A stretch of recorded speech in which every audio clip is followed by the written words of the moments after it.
you go first? Thank you. Thanks so much for your time. This has really been good.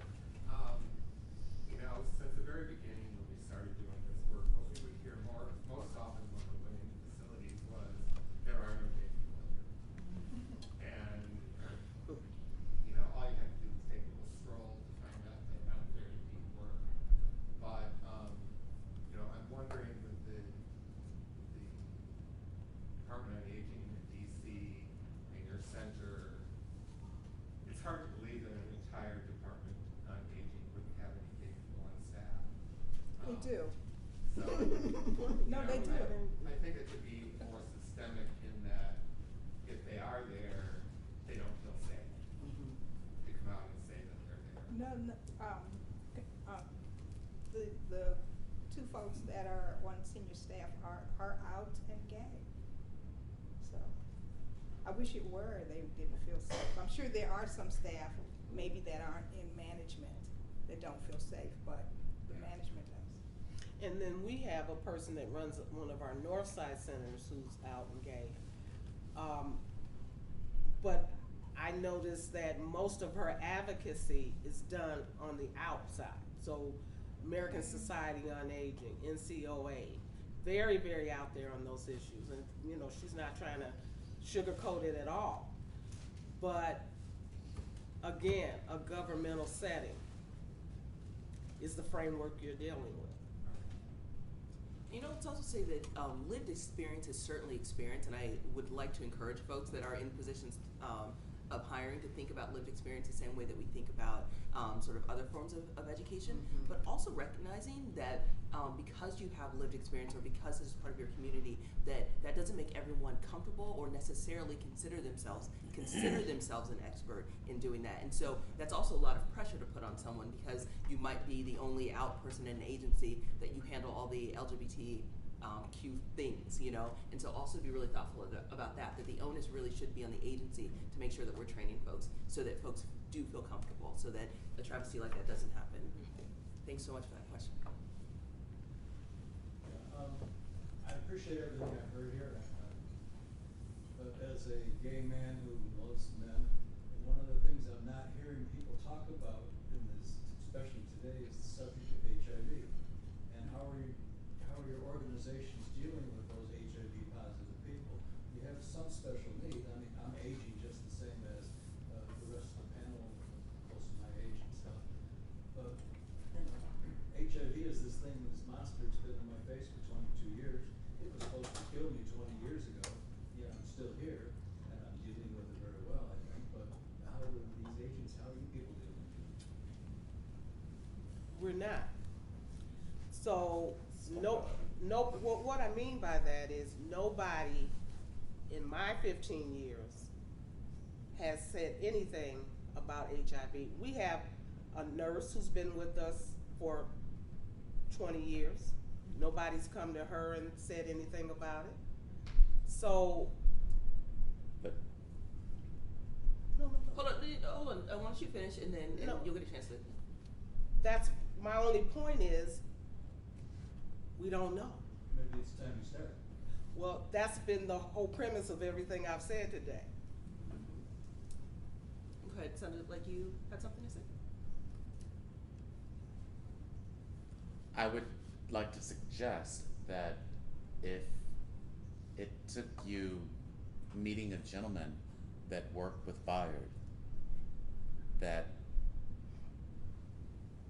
he probably came to you out of frustration to reveal what he was going through. So, as a man living with HIV for 28 years, if you can't accept my gayness, how the hell can I tell you about my HIV? Because often in the history of this epidemic, you got what you deserved, faggot. And I'm glad that you're opening up your mind, but I'd like to suggest that you probably have, just like you probably had gays, lesbians, transgender, well, you probably had that, but if you've heard today, going back into a closet, that's probably why you didn't see others. Something to think of. And so, I think what we're talking about again is an intersectional failure. This is something that obviously, no one would be saying that no one with HIV has ever come to any one of our organizations. But I think like what we're hearing here is yet another intersectional failure, and treating that like we're talking about all intersectional failures. When we talk about this, it's important for us to take these things back to our agencies, and also for you all to take these back to your agencies and organizations. Part of this is teaching, and part of this is learning. So thank you so much, everyone, for And writing Affinity that. is actually doing a lot around We are. HIV education and awareness. Do you want to say something? Yeah, happy to. Just trying Thanks. plug And my Mary- No, I organization. appreciate it. Thanks, Because Alicia. I they're appreciate it. doing Yeah, I'll do really a little great bit. work in Thanks so the much. city. And Go Mary, ahead. sir, Go ahead. I'm one of these people who will always go back and do some self-introspection. I'm not 100% sure that that's really what it is. What I am trying to convey is the support needed institutionally.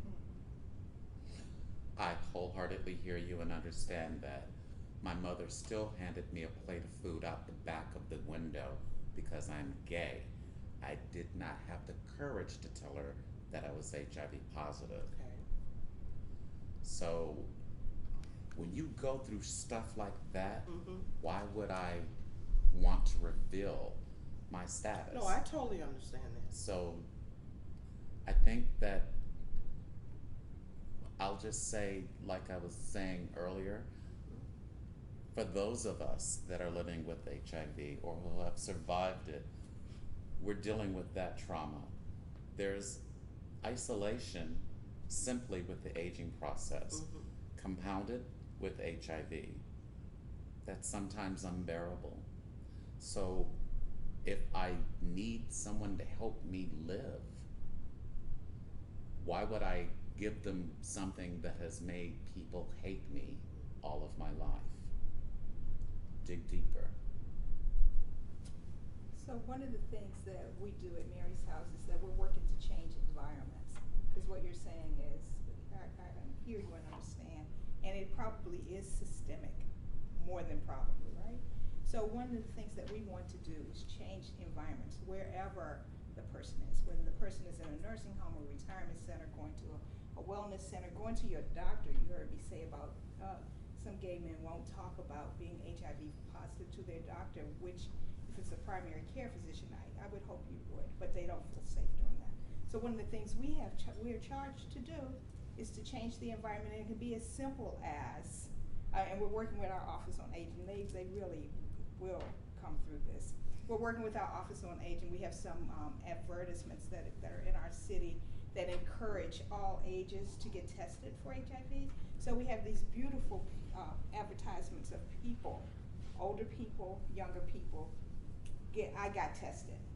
It's And called they're- screening, please.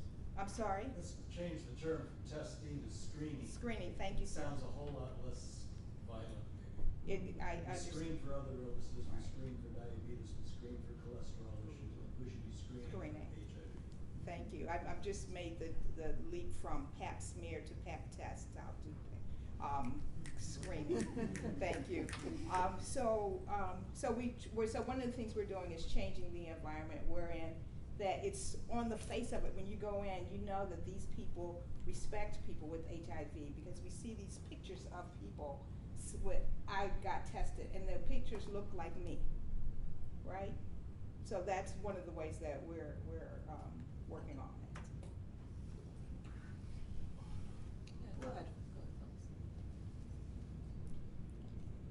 And I don't know, my partner my late wife got less than excellent care because she had an illness that was stigmatized. And I wonder if it's time to take HIV and move it into those diseases that shouldn't be stigmatized, that don't need to be stigmatized. So my wife had Hep C, and now we learn, as we learn more and more, that everybody in my generation has a risk factor for Hep C, just for being born during a certain time period. And so we need to move medical situations from lifestyle to medical. And that would make a huge difference, I think. Because I know the medical community treated her like she was a drug addict. They treated her this way like a drug addict, and then they gave her more drugs than her system could bear to relieve pain, because she was drug seeking. And all she wanted was a correct diagnosis, which she never actually got until it was too late. So much, Phyllis. We appreciate it. Yeah, let's see. We were here, and then we'll go Toy, and then we'll go Alicia. Just chime in a little bit, so from what off the point, but talk about HIV or even Hep C or those kinds of diagnoses, conditions, health status. Coming from the long-term care side of things, I think that I'm heartened to hear that, in a strange way, I'm heartened because my experience with working in a nursing home is that, frankly, that people giving care, nurses, CNAs, staff in general, social services, don't bat an eye at that. That's not an issue. It's not a stigma. It's not a. It's a non-issue. I think that on the flip side, why I'm interested in being here today is just obviously the social impact. The need in the community in general for long-term care, and just then the decisions, the life decisions that go into that. But for what it's worth, just to chime in from my experience that HIV isn't a barrier in any event for long-term care, in my experience.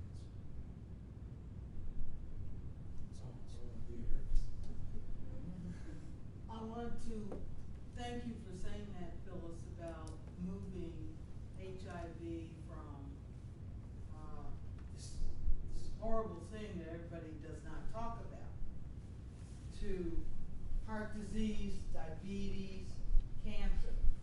If you take everyone in this room, I bet you, and ask them how they feel about cancer, somebody in their family has had it and been put in remission or experienced, but it's not a when you hear the word. Okay? We need to move HIV into that same category of thinking, but we've done it to ourselves by attaching this horrible, horrific, so-called bad lifestyle to the disease. I do not believe that it is a homosexual's fault why there's AIDS. I think there are many other factors in the environment, World War II, atomic, radiation, food, and a lot of other things. Just as they took syphilis and gave it to people. How do we know we haven't been, there's a conspiracy. There has been a conspiracy, and it started out, and we just got hit with it. We don't know this. So let's move all the diseases up on the equal, but they're a disease. Let's go try and find a cure for it without stigmatizing people. It's not right. We are not being right. We are not treating each other correctly from the heart, common sense.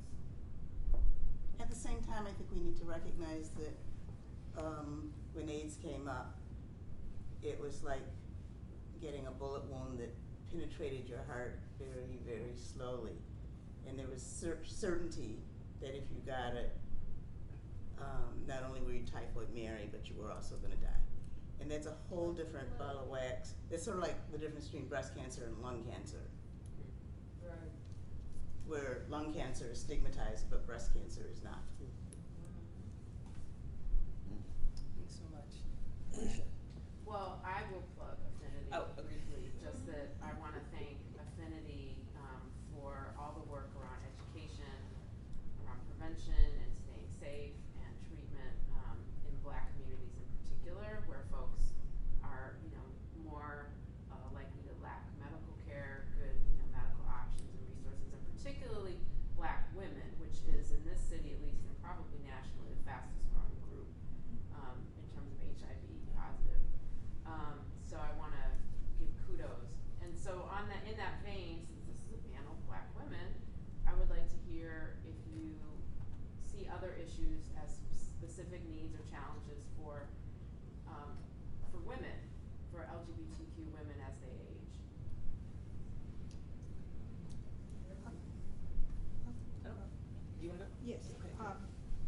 there are a couple of doctors, Gaskins and, darn it, I just lost their names, they're African American doctors who have been doing this, working with African American women in midlife for a long time.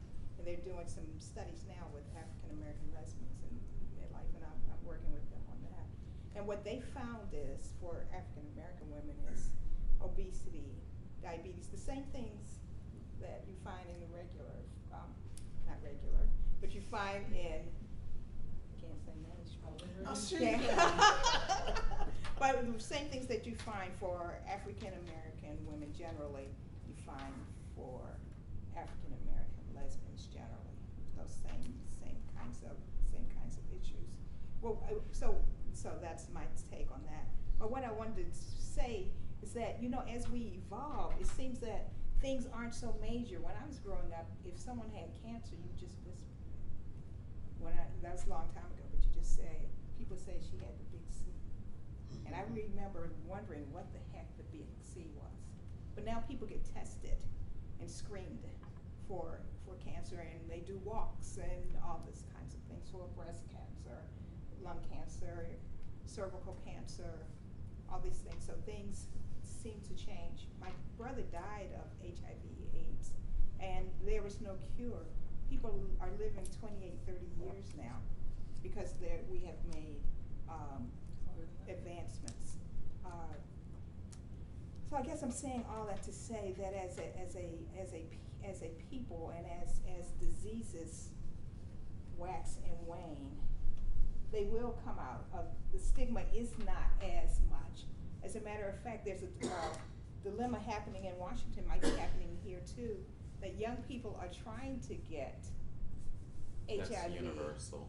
I'm just in DC, I'm just speaking from my experience. They're trying to get HIV/AIDS because it's simpler to get resources. It's easier to get resources if you have AIDS as opposed to if you're a young person and homeless.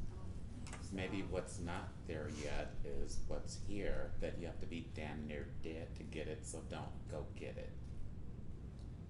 Yeah, Do I need to rephrase? No, No, gotcha. it's clear. Okay. Thank you. I understand clearly what you're saying. Yes, I'm looking at it also. So we're running out of time now, and I just want to say lastly, thank you so much, Alicia, for doing the work that Affinite's doing with HIV. I don't want to minimize anything that we're talking about here, because like I started with, this is an intersectional failure. We have to make sure that we're taking care of all of us the best ways that we can, and there are always going to be holes, and that's part of why we do the work that we're doing, why we have panels that we're doing right now. That said, I think that many organizations are doing their best to try to minimize those gaps as best we can. Thank you so much for mentioning some of the work that we do at Affinity, and it's true, not going into it through too much time since we're out of time now, but I do want to say that we are having a report back for our COIL program, is our Community Outreach Intervention and Leadership Program, and we have a group of women that go, of Black women that go out and work with LGBTQ communities of color, specifically women, but it's open to everyone, but specifically we look at women, and they go and have a conversation that's based on the promise intervention. So it's evidence informed, and the idea is that if you are able to work with your communities, it's talking about managing treatment, providing education, using harm reduction, just a variety of strategies that might make folks more comfortable and stay safe. So we're having a report back next Thursday at Affinity, if you're around, from 6 to 8. It's a panel discussion on the trainings that happen for the community outreach leaders, and then what their experiences were like when as they're sharing this information with their peer group. So if you're around next Thursday, come by and see us. Thank you so much, everyone, for all of your amazing discussions, for the panel. You're absolutely outstanding. Audience members, for all the questions you've asked, and also all the knowledge that you've shared with all of us. Really appreciate you. Thank you so much.